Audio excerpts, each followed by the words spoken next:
up Denver. So I'm kind of curious how you saw that kind of progress from last weekend to this. Yeah, I think we just managed the puck really well this weekend. At the end of the day, we're obviously very excited about the results that we got against a very good program, but we didn't play any differently than we have in the last month. Like it was a carbon copy. We finally got the results, right? So I'm proud of our guys because they've stuck with it. But we have been playing by and large the best hockey structurally, in almost every way since we've been a program. But just weren't getting the results, and we did this weekend, and it feels good. Happy for our guys. Gabby Chernoff, Sun Devil Source. Within that big weekend, you got your 300th win. How all-encompassing is that for you to get that win and have it be your 300th career win? Yeah, I had no idea. Corby, our equipment manager, gave me the puck after the game, and I had no idea. That's the honest to God truth. So that's a combination of ACHA and NCAA, and there's probably people that want to criticize the combination, but to me personally, every single one means the same. The kids at that level meant just as much to me as the kids at this level, and what you go through, as a program, doesn't matter what level it is. It's all about at the institution, and it's been special every step of the way, and while I'm aging and I don't have any hair left, hopefully there's 300 more in me. Hey, Coach, Parker Bay, Inferno Intel. Obviously the sweep over Denver, the reigning national champions, #1 ranked team in the country. Can you kind of talk about the landmark this is for this program now in the NCHC? A big series win over them. Yeah, I think there's a lot of sizzle to the weekend we just had. The unanimous #1 21 game win streak Denver had, defending national champs. I don't think they've been swept since pre-COVID at Magnus, so there's a lot of significance, right? And what I told our guys was look, this can be a benchmark sweep, but it's all going to depend on what we do with it, right? Do we want to be a team that looks at this weekend and at the end of the year talks about a sweep we had at #1 Denver, or do we want to be a team that actually uses it and makes something about it, right? So that's going to be the challenge moving forward is, obviously being proud of what we did. It's very tough to do. Not many teams have done it. But it's what have you done for me lately? And that's the way this world works, unfortunately. But we have to parlay these 2 wins into something special. And I'm not just saying this. The results that we achieved this past weekend, there's not a guy in our room that was surprised by them. Like, we know what we're capable of. We have a really, really good hockey team that's been insanely banged up. That's the healthiest we've been all year. And boy, when we get Lucius back, it's going to be a lot of fun. You mentioned Lucius. Schlane was out the first part of the season as well and then had a monster weekend this weekend. Does that make you more excited or have more anticipation surrounding the return of Cruz Lucius? Oh, yeah. I mean, already the roster was built for those two to be key pieces, right? And Schlaner was out the first 6 games, and then really his first 2 to 4 back, he hadn't practiced, so he wasn't fully back, right? So now he is, and you see how good that kid is, and Cruz is even more dangerous. So we got to get through 2 more games again.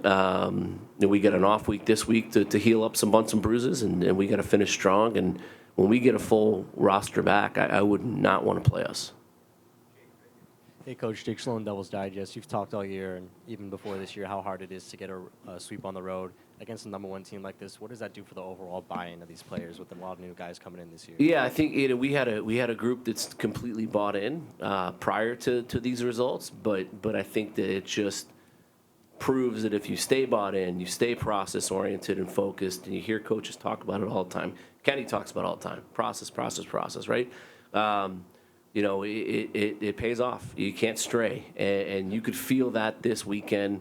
Every kid in that room, every player on that bench did everything they had to do to get out of there with success against a really, really, really good team, and it felt really good.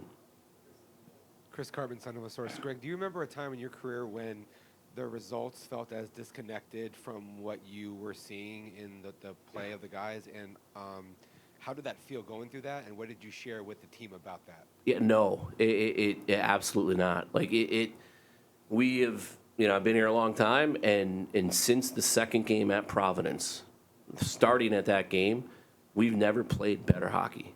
We've never played better structural hockey, more connected hockey. You look at analytics, all that stuff. We were playing really well. We just weren't scoring, and so you have to tweak some things and get guys going to the net, and not every goal can be a highlight reel goal. Not every goal can, be a snipe. It's got to get ugly. You got to get dirty. You got to get the blue paint. So we really focused on that, and it started to click against Omaha, and it really clicked this weekend. So it was, again, just stick with it, believe in our process, believe in each other, understand that up until this past weekend, anywhere from 3 to 4 of our top 6 forwards were out every game.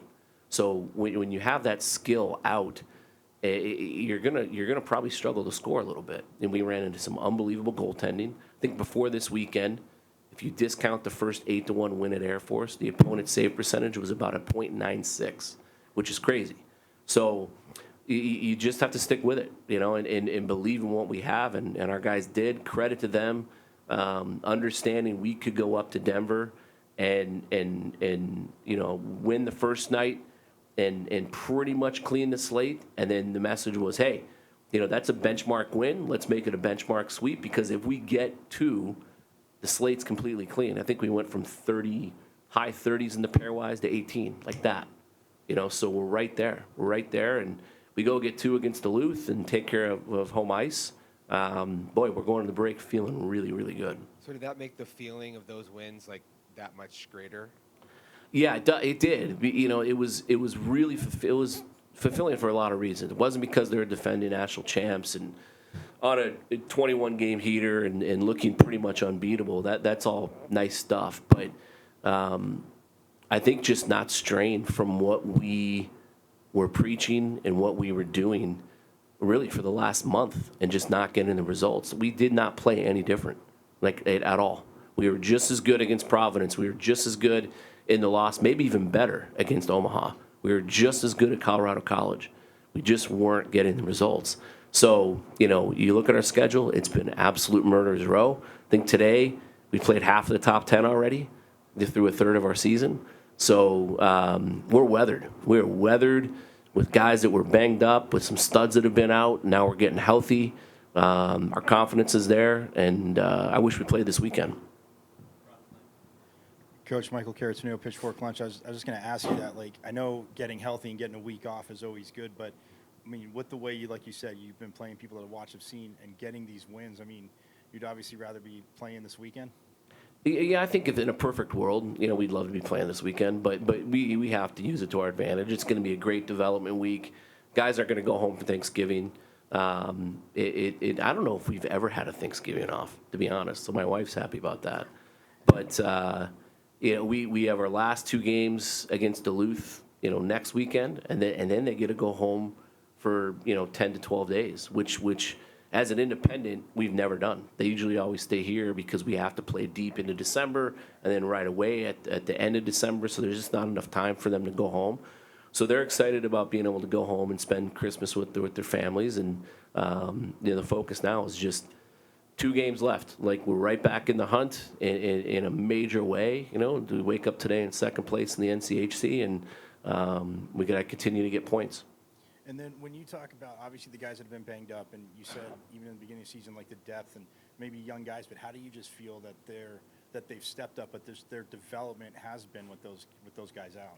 Yeah, a lot of guys have been given opportunities in roles that when you're completely healthy, they otherwise would not got. And so I think it's just building confidence in young players that have really gotten a lot of opportunity and done really, really well with it. You look even like a Kyle Smolin, who's a sophomore, and he's played up and down the lineup on power plays, and he's third on our team in points. So just building up a player like that's confidence, and knowing that he's capable of playing really anywhere in our lineup, any wing, down the middle, wherever we put him, and have him be successful has been good. So we've made the most of it. Again, we're now healthier than we've been all season. We were last weekend, and 2 more games, and we get one of the most dynamic, if not the most dynamic players that have ever put on a jersey in Cruz Lucius. So we're excited to get him back, and he's really chomping at the bit to get back. Ben Paris plays radio. I think Tucker Ness is probably another one of those guys you just alluded to that have been different spots in the lineup. He's had to play forward. He was on the line chart as the extra defenseman in both the games in Denver, but saw a ton of time on the ice. How would you describe just the level that he's playing at right now and how he fits in anywhere in the lineup? He gives us something that nobody else does. And a lot of it are intangibles that you guys don't see. It's bench energy, it's energy in the room. He's an unbelievable teammate. He'll just do whatever is asked. He can play up. He's obviously a defenseman by trade, and he just takes up space. He's physical. He's really good in the kill. That's where he gives us the most benefit, is his ability to penalty kill. But he's a guy you have on the ice when you need to shut it down and take up some space. And he's heavy, so he gives us something that I don't think anyone else does, and I'm happy for him because he's really earned it. He didn't play a lot his freshman year, played sparingly last year. Was out of the lineup I think the first 4 games this year, and he's just found his way. He's found his way. He makes, that's what I tell every kid. Make me lose sleep over putting the lineup together. And I do. And he does a good job of that because he does everything the right way. And then another one of those lineup pieces. Luke started 4 in a row. What's your philosophy at this point in the season in terms of splitting up time in the net, or is it, he's played 4 pretty good games in a row. Is it his net right now? Right now it is. I think it's fair to say that he's earned that, and he gives a nice, calming veteran presence. He makes the saves that he should make, and that's what you want out of your goaltender. If you can make all the saves you're supposed to make, then mix in maybe a few that you're not supposed to make, you have something. And that's what he's doing. He just has a nice, calming presence. Gibby is a hell of a goalie. He'll be back. He had a couple. His numbers are pretty good, but he had a couple of starts that I think he would want back, and you'll see him again. But Luke's done a great job. I'm happy for that kid. Coach Jordan, Sports 360 AZ. I know it's tough to kind of look big picture during the season, but when you look back on the 300 wins, the facility you're in now, how did your time in those early years at Oceanside help lay the foundation for this program? Yeah, I think that's a loaded question. There's a lot of things I could say. It goes back to just not straying from what has brought us success, and that's a blue collar mentality. We have the resources of Mullet Arena. We have the support of an unbelievable institution that we didn't have back in the day when we were not varsity. We're in the best conference in college hockey. We have everything we need, and now it's Chapter 2 banner hanging mode, and Chapter 1's behind us, and we'll never forget it. But we never want to lose what got us here, and that's just the blue-collar mindset. And, while it's nice to walk into Mullet every day, and I still pinch myself, you can't lose what got you here, and the base of the foundation that we believe in, and that's just good, hard-working blue-collar kids.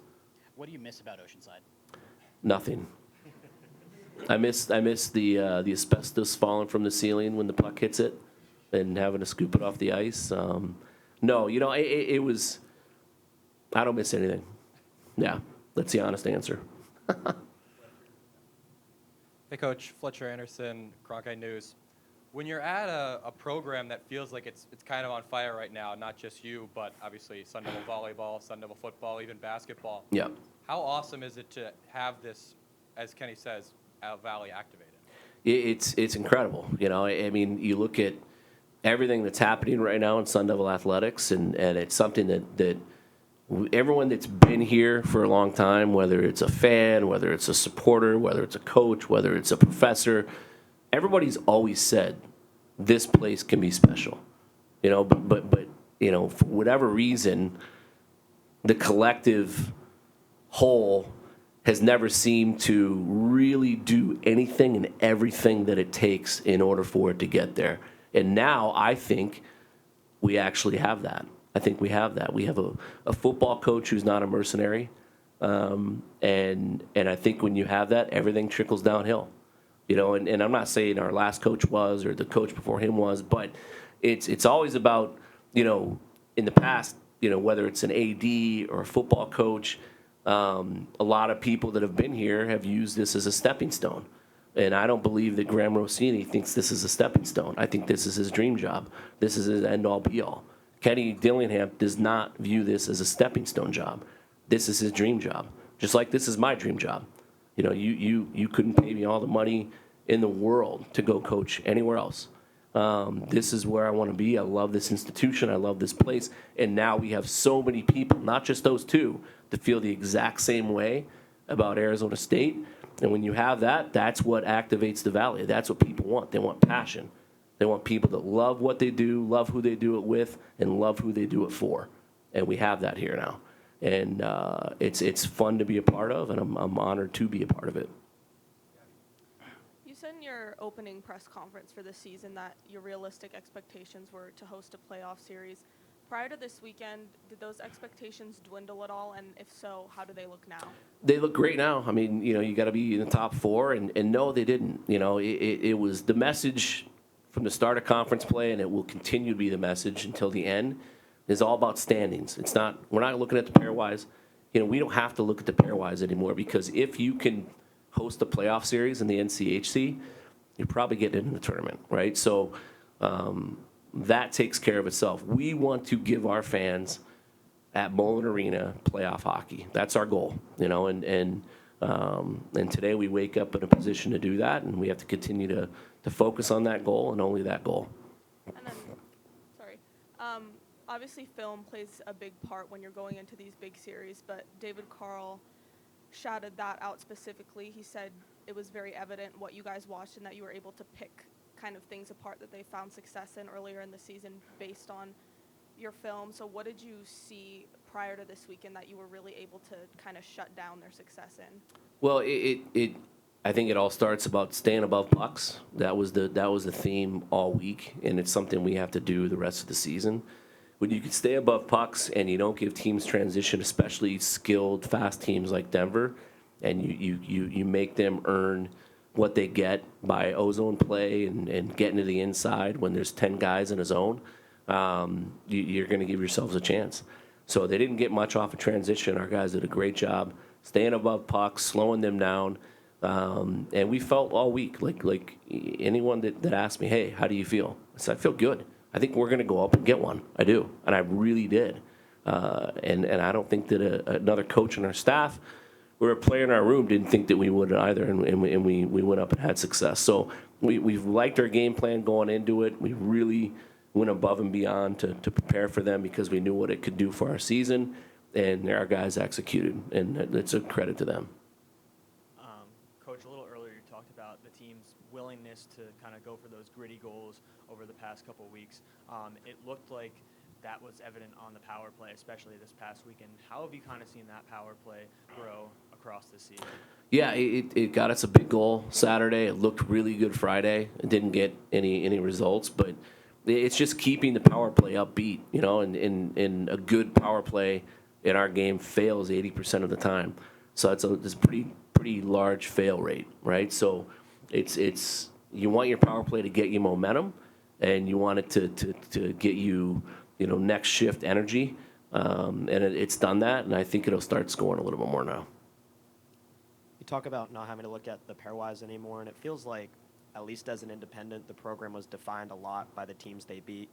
People remember, the Minnesota game, the North Dakota game, whatever. Do you think that just joining the conference simply changes that, or is it just time might change that? Because when you look at the team you beat this weekend, people aren't talking about the teams that they beat every week. Yeah. Well, it just goes along with being a new program, man. We're still, in our 9th full season. So when you do some of the things that we've done, that's the people are going to talk about it. I mean, we've beaten Minnesota, we've beaten BC, we've beaten BU, we've beaten Michigan, we've beaten Michigan State, we've beaten Denver, we've beaten everybody. So, if people want to continue to talk about that, that's great. But we've turned the page on that mentality, and we expect to win every time we put on our jersey, and we expect to be in NCAA tournaments. and we expect to compete at a very high level in the best conference in college hockey, and we are. Coach, you talked about, Coach, you touched on Kyle Smollen's versatility, but his two line mates in Artem Schlane and Ryan Alexander, what role has that line played in your recent success? Yeah, they've been incredible. I mean, they're scoring goals, but they're playing downhill. They're executing how we want to play, especially in the O-zone with spacing and different intricacies that we're really trying to focus on. But they're just bought in. They're bought in, and they're a line right now that has 3 natural centers on it. So they're really defensively responsible. Right now, I can't get them enough ice time. They've been great. Greg, playing Denver or Colorado College, how have you felt like your talent level has compared? Winning 2 games, I'm assuming, Yeah. positively. And what does that say just about this being your first year in the conference and what's possible for the future? Yeah, I think it's indicative, for our fans to see those are 2 very good teams, and we're right there. We're obviously right there. Do I think we have the depth of talent that Denver does? Not yet, but we're pretty close. And this is year 1, so what we have committed and what's coming in, it's just going to go like this, but you commit kids in our sport 2, 3, 4 years in advance for when they show up on campus. But every year, people can expect a more talented and more talented and more talented roster. They have the resources of Mullet. They have the league. They have this incredible institution. We have everything we need, and it's really showing in our recruiting, and you'll continue to see it.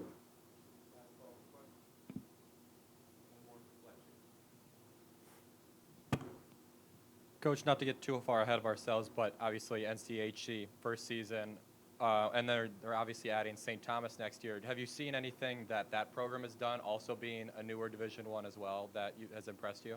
Yeah, I think they're 2 completely different builds. They had a conference from day one, CCHA, that they're leaving. They're in kind of a blue blood market in Minneapolis with access to a state full of elite level players that they can go get to play in their backyard. Rico Blase is a good friend of mine, obviously did an unbelievable job at Miami, and they're going to have a beautiful arena in a year. So I think a little bit different builds, but we're excited to have them. They're going to be a force to be reckoned with in every way, and they're going to be a really good addition to our league. Thanks, guys. Appreciate it.